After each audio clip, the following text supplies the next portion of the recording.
United Nations Convention on the Law of the Sea. Article 218, Enforcement by Port States. 1.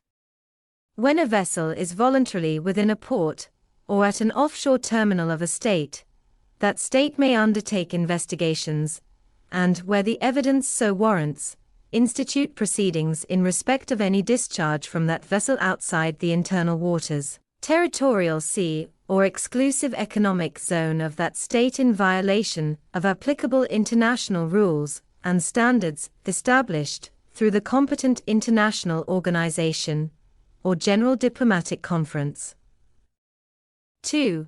No proceedings pursuant to paragraph 1 shall be instituted in respect of a discharge violation in the internal waters, territorial sea, or exclusive economic zone of another state unless requested by that state, the flag state, or a state damaged or threatened by the discharge violation, or unless the violation has caused or is likely to cause pollution in the internal waters, territorial sea, or exclusive economic zone of the state instituting the proceedings. 3.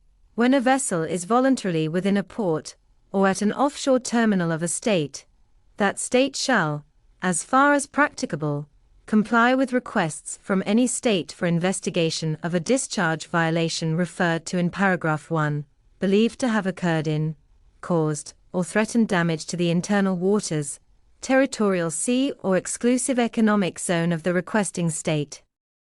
It shall likewise, as far as practicable, comply with requests from the flag state for investigation of such a violation, irrespective of where the violation occurred. 4. The records of the investigation, carried out by a port state pursuant to this article shall be transmitted upon request to the flag state, or to the coastal state. Any proceedings instituted by the port state on the basis of such an investigation may, subject to Section 7, be suspended at the request of the coastal state, when the violation has occurred within its internal waters, territorial sea, or exclusive economic zone. The evidence and records of the case, together with any bond or other financial security posted with the authorities of the port state, shall in that event be transmitted to the coastal state.